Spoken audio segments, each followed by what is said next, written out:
परमायुग channel के प्यारे दोस्तों नमस्कार। आज हम आपके लिए रामायण से जुड़ा एक ऐसा रहस्य लेकर आए हैं जिसे सुनकर आप सोचने पर मजबूर हो जाएंगे। क्या माता सीता सच में रावण की बेटी थी? जी हाँ, आपने बिल्कुल सही सुना। जिसे रावण को हम अहंकारी दानव कहते हैं, उसने एक बार धरती पर जन्मी अपनी ही बेटी को समुद्र में फेंक दिया था। क्या आपको पता है कि माता सीता का जन्म एक श्राप की कोख से हुआ था और रावण खुद उसका जन्मदाता था? अगर नहीं जानते तो रुकिए, क्योंकि आज की इस कथा में हम जानेंगे वो गुप्त रहस्य जिसे बहुत कम लोग जानते हैं।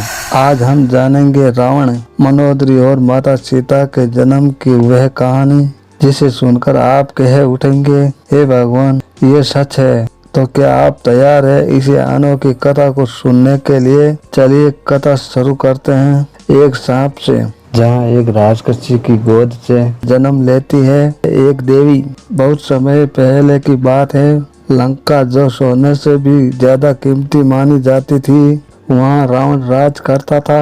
रावण की रानी थी मनोदरी, जो खुद मायावी मायासुर की बेटी थी। मनोदरी सुंदर थी, शक्तिशाली थी, लेकिन अंदर से एक अभिशाप झेल रही थी। उन्हें एक ऐसा वरदान मिला था कि वह देवताओं की एक महान आत्मा को जन्म देगी, लेकिन उसकी कोख में राजकन्या खून का असर रहेगा।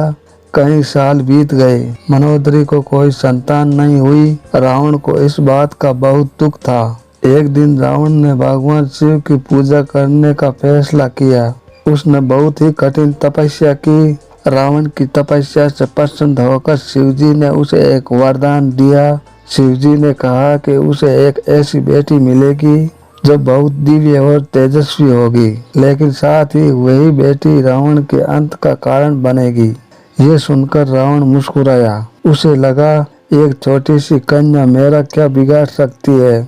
उन्हें अपनी शक्ति पर बहुत भरोसा था। और फिर वह दिन आया जब मनोदरी ने एक प्यारी सी बच्ची को जन्म दिया। बच्ची इतनी खूबसूरत और दिव्य थी कि मनोदरी उसे देखते ही बोल पड़ी, ये तो देवी है। लेकिन रावण जैसे ही उसे बच्ची को देखता है, उसकी आंखें डर से भर जाती है। उसे अपनी तपस्या का वो वरदान याद आता है और साथ ही वो भविष्यवाणी भी, एक कन्या तेरी बेटी बनकर जन्म लेगी और वही तेरा सर्वनाश करेगी। रावण चौंक जाता है। वह उसी बच्ची की आंखों में देखता है और महसूस करता है कि ये कोई साधारण बच्ची नहीं है, ये तो सचमुच कोई देवी है। उसे लगा इस बच्ची में ब्रह्मा, विष्णु और महेश तीनों देवताओं की शक्ति है। एक पल के लिए रावण ने सोचा कि इस बच्चे को पालकर वह अपनी शक्ति बढ़ा सकता है, लेकिन अगले ही पल उसे वो श्राप याद आया जिसमें कहा गया था, जिसे दिन तू इसे कन्या को अपनाएगा, उसे दिन से तेरा बुरा समय शुरू हो जाएगा। रावण कांप गया। वह बिना किसी से कुछ कहे उसे नवजात बच्चे को उठा लेता है। वह उसे लेकर लंका के उसे किनारे पर जाता है, जहाँ समुद्र की लहरें बहुत तेजी से गरज रही थी। मनोदरी चीखती रही, आप ये क्या कर रहे हैं रावण? वह हमारी सनातन है, वह एक देवी है। लेकिन रावण ने कहा, नहीं मनोदरी, ये देवी नहीं, ये मेरे लिए प्रलय है। और रावण ने उसे दिव्य कन्या को उठाकर समुद्र में फेंक दिया। उसने कहा, तू मेरी नहीं हो सकती, तू मेरे अंत का कारण बनकर जन्मी है। जा, अब इसी दुनिया में कोई और तुझे अपना बनाए।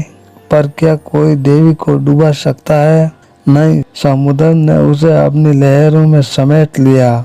कहा जाता है कि समुद्र की नागों में उसे बच्ची को सुरक्षित रखा और बाद में धरती माता ने उसे राजा जनक की भूमि में हल की नोक से प्राप्त करवाया। जनक को कोई संतान नहीं थी। वह हर दिन शिवजी का अभिषेक करते थे और अपनी प्रजा की भलाई के लिए खेतों में जोतते थे।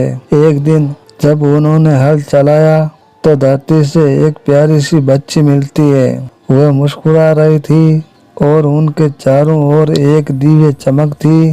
जनक ने कहा, यह तो कोई देवी है। तभी आकाश से एक आवाज आई, ये धरती की बेटी है जो रावण के पाप को खत्म करने के लिए जन्मी है। जनक ने उसे बच्ची का नाम सीता रखा।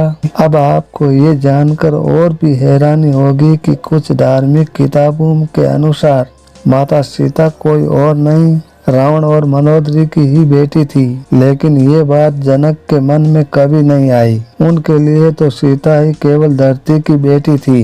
इसे बड़े रहस्य को खुद भगवान विष्णु जानते थे, इसीलिए उन्होंने राम के रूप में जन्म लिया। क्योंकि रावण को कोई साधारण योद्धा हरा नहीं सकता था, उसे मारने के लिए शिव की शक्ति वाली सीता और विष्णु की शक्ति वाले राम का मिलना जरूरी था।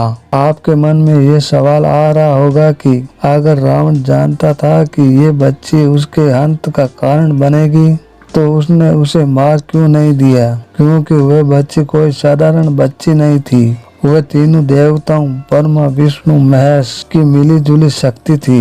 उसे मारने की हिम्मत रावण में नहीं थी।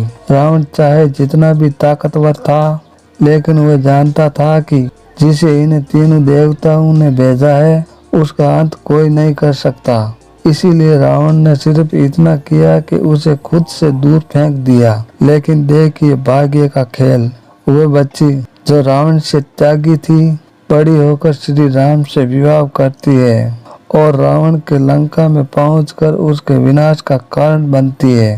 कहते हैं जब मनोदरी को पता चला कि सीता श्री राम की पत्नी बनकर लंका में आई है तो उनकी आंखों से आंसू रुकने का नाम ही नहीं ले रहे थे। उन्होंने कहा, हे देवताओं, तुमने मुझे माँ बनाकर मेरी कोख सूनी रख दी।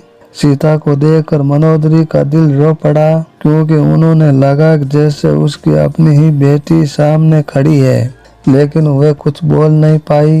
वह जानती थी कि यही समय है जो रावण को खत्म करेगा।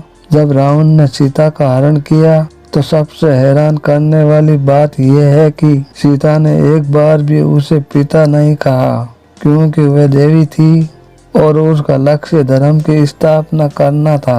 उन्होंने सिर्फ श्री राम को अपना माना और रावण को अधर्मी माना।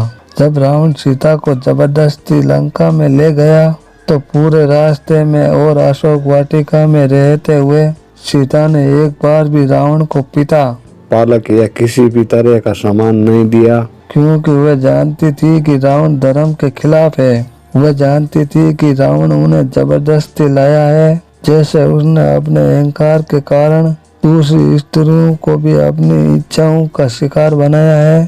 सीता ने रावण को सिर्फ अधर्मी, गलत और मर्यादा तोड़ने वाला ही कहा। उन्होंने उसे चेतावनी दी, अगर तू मुझे छूने की कोशिश करेगा तो जलकर राख हो जाएगा। मैं श्री राम की पत्नी हूँ और तेरे जैसे नीच राक्षस के लिए मैं आग के समान हूँ। उन्होंने साफ कह दिया, रावण तू चाहे जो भी रहा हो, पर आज तू अधर्म के रास्ते पर है। तू मेरा पिता नहीं, तू मेरा अपहरण करने वाला है। माता सीता का पूरा जीवन ही धर्म का प्रतीक है। उन्होंने पृथ्वी से जन्म लेकर ये दिखाया कि कभी कभी अधर्म के बुरे परिणामों से ही धर्म का जन्म होता है। लेकिन उसका उपदेश कभी ये स्वीकार करना नहीं था कि रावण उसका पिता था। उसके लिए तो राजा जनक ही उनके पिता थे, क्योंकि उन्होंने ही सीता को प्यार दिया, उनका पालन पोषण किया और उन्हें जीवन में धर्म का रास्ता दिखाया। देवी सीता जानती थी कि जिसने मुझे जन्म दिया, अगर वह भी अधर्म के रास्ते पर चल जाए तो वह मेरे लिए पूजनीय नहीं रह जाता। यही कारण है कि जब रावण ने उन्हें शादी का प्रस्ताव दिया तो उन्होंने हंसकर कहा, जिसने अपना जीवन श्री राम के चरणों में समर्पित कर दिया हो, वह तेरे जैसे नीच राक्षस की पत्नी कभी नहीं बन सकती। उन्होंने रावण को हर बार याद दिलाया, तेरा विनाश निश्चित है, क्योंकि तू धर्म के खिलाफ खड़ा है। जब रावण युद्ध में हार गया और श्री राम ने उसे मारा, तब वह क्षण सिर्फ जीत का नहीं था, बल्कि धर्म की फिर से स्थापना का था। कुछ कहानियों में कहा गया है कि अपने अंतिम समय में रावण ने यह स्वीकार किया, सीता मेरी बेटी जैसी थी और मैंने उसे गलत नजर से देखा। यही मेरा सबसे बड़ा अधर्म था। पर तब तक बहुत देर हो चुकी थी। देवी सीता ने रावण के शव को देखकर एक भी आंसू नहीं बहाए। उनके लिए वे एक ऐसी आत्मा थी जो गलत रास्ते पर चली गई थी, जिसने अपने ज्ञान, तपस्या और शक्तियों का इस्तेमाल अधर्म के लिए किया था। जब युद्ध खत्म हुआ तो श्री राम ने सीता की अग्नि परीक्षा ली। कई लोग इसे अन्याय मानते हैं, लेकिन देवी सीता जानती थी कि जिसने धर्म के लिए जन्म लिया है उसे हर अग्नि से गुजरना पड़ता है। उन्होंने आग में प्रवेश किया और अग्नि ने उन्हें शुद्ध और वेदा घोषित किया। यह दृश्य सिर्फ एक स्त्री की पवित्रता का नहीं था, बल्कि धर्म के प्रति निष्ठा और अपने आत्मा बल का प्रतीक था। सीता देवी थी सिर्फ श्री राम की पत्नी ही नहीं, बल्कि धर्म की परिभाषा भी। उन्होंने धर्म के कारण जन्म लिया है, लेकिन कभी उसे अधर्म को स्वीकार नहीं किया। उन्होंने यही सिखाया कि जिसने हमने जन्म दिया हो, यदि वही अधर्म का रास्ता अपनाए तो उसका त्याग करना ही सच्चा धर्म है। सम्मान केवल अच्छे कर्मों से मिलता है, जन्म से नहीं। और यही कारण है कि उन्होंने एक बार भी रावण को पिता नहीं कहा, न स्वीकारा और न ही कभी माफ किया।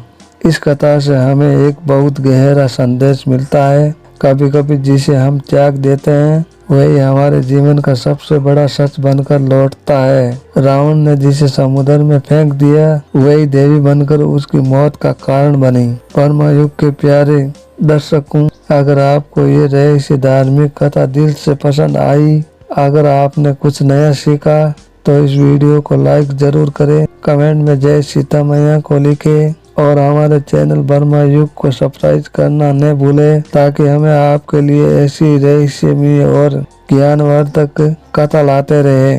धन्यवाद।